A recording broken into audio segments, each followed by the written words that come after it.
Alright, what's up guys? My name is Zach and this is my 2019 Mazda 3 hatchback in all-wheel drive. It is a base model and it is my daily driver. I've racked up nearly 30,000 miles on this car so far, and I've made a couple of videos so far. If you're new to the channel and new to this car, please consider watching the full daytime review of this car. It'll be linked at the end of the video because that's where I go over all the features, engine, transmission, drivetrain, interior, infotainment, all of that stuff will be found in the daytime review. This is sort of a supplementary addition to that review filmed here at night. I have filmed over 600 car reviews in my career, but never at night. And so I figured I'd try out this format. If you guys like this format, please let me know in the comment section down below and I can do more of them. But tonight we're going to be talking mostly about the lighting systems within the Mazda 3, what I really like, what I really dislike, and so hopefully this helps with the purchase of your Mazda 3. So let's get into it. Now, before we actually get in and drive the car and talk about the interior lights,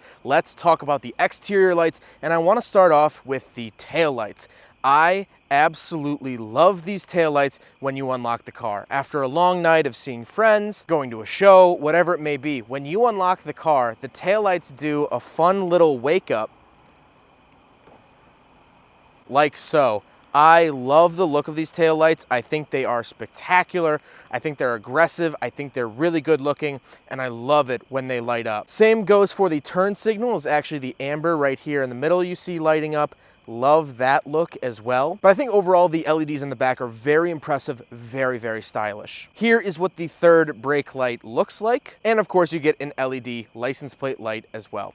Let's go take a look at the front lights and we'll talk about the headlights. Now it's time to talk headlights. First of all, let's talk about the headlights themselves, then we'll do some driving footage. These are not the upgraded LED halos that you can find in higher trim Mazda 3s. You have to remember that this is the base model, so this is the lowest tier headlights that you can get. Now, that's actually a positive for your wallet in case they break. The adaptive halo headlights in the upper trim turbo models, premium and select, are about $1,200 to replace if the actual housing and light is broken, say in an accident or things like that, because they actually have adaptive headlights and this does not. But what I do like is the taillights, locking and unlocking looks super cool. I love the actual look of the headlights themselves. I love the turn signals that go up above the headlight. I think it looks really mean. I think it looks very modern, and I think it holds up very, very well with the competition. Overall, I love the front end of this car, and look at that. I love that. Don't love that beep. And I love when you do unlock it, the headlights come on to welcome you. That is really, really nice. Now let's cut to some driving footage. This is driving on a dark road with just the regular beams on, and now these are the high beams. You can turn on automatic high beams in the car, so it'll detect if a car is in front of you. If not, it'll turn your high beams on. This is incredibly annoying in residential areas because it doesn't sense cars in front of you, but it doesn't sense a house as a car, so you'll just run with your brights on and blind all of your neighbors when you come home. So I turn this feature off immediately, and that can be done on the turn signal stalk inside the car. But now with the exterior lights done, let's hop inside and talk interior lights. All right, so now it is time to get in the car. I have you guys strapped to my head. Hello, viewers. So, like I said, coming back to it, those tail lights when they light up, absolutely love that. And you don't really get any approach lights besides that, but the interior lights do come on. And the interior lights turn off pretty quickly. But let's pop them back on. So you have three different options up here. You have just your driver sort of map light, if you will. Then you can do the whole interior, so that turns on all of the lights. And then you have just your passenger map light. So we'll get going here and I'll talk as we go. One thing I do really love about this car is that it is pretty quiet. I mean, all things considered. Sometimes it's hard to really capture how quiet a car can be driving it during the day. So actually driving the car at night, I love all of the buttons in here because they are pretty dim. They're not super bright, they're not in your face, but you can clearly see everything. And I like how the white is consistent throughout the interior, the white light. Even with that digital gauge in the center there, you'll notice that the white is pretty similar to the rest of the whites of the physical gauges. However, when we turn here and we'll get to a darker section, I'll show you something that I kind of dislike about the instrument cluster.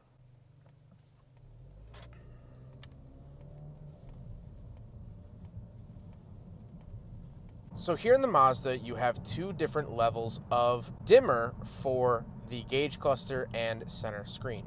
So this is the dim setting. This is what I keep it on all the time. However, I can turn up the brightness and almost blind myself while driving. This is incredibly bright, almost to the point of danger. So I keep it here on the low setting, but look at that difference. And those are the only two settings that you get. You don't get any adjustability. It's not a dial like it is in a lot of different cars, and I really wish that it was. I wish I could go a little bit brighter than this, but not nearly as bright as the sun that this feature offers. So that is definitely something annoying about this car, is that you don't get that adjustability with the interior lights. Similarly, that never changes the steering wheel lights. As you'll notice, the climate controls get brighter, the center display gets lighter, and the gauge cluster gets brighter, but not these or the door. So something to note there. Now, since we're talking about interior lights, I'm gonna hop back out of the car here for a second and talk about the rear trunk lights. So when you open the trunk, you do get a nice LED, again, very important that it's LED from the factory, light here in the trunk.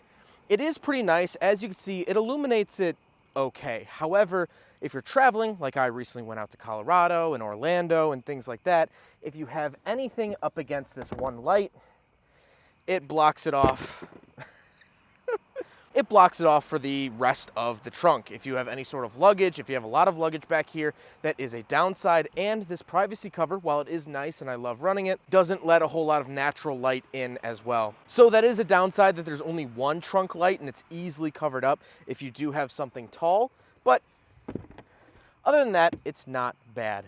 I forgot to mention in the making of this video that you can turn off the center screen, the little infotainment display, by holding down the home button and then clicking it twice, and it'll completely turn it off, which is awesome for late night drives. You don't have that distracting light in the center of the vehicle. You can turn that completely off and it feels like an old 90s car with your tiny little climate controls, and that's it for the center. But with all of this being said, as this Jeep just rips past me, my God, I love this car at night, and that's what really inspired me to even make this video, was I just wanted to share how much I like this car at night. Obviously, I've spent a lot of time in here, and it's really a very calming, very quiet, and very collected car for the price point. I picked this car up for $21,000. Originally, it was stickered at about $26,000.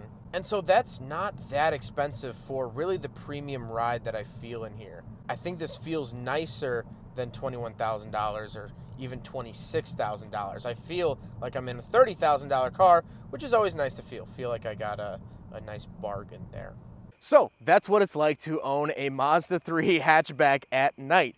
I hope you guys enjoyed this video. If you guys like this format, if you guys like these sort of deeper dives on these cars, I can definitely do it with more cars. Like I said, my full-time job is reviewing cars, but that's during the day. I can always sneak a couple away at night. So I hope you guys enjoyed this. I hope it was informative. If you have any questions, comments, or concerns, please leave it in the comment section down below.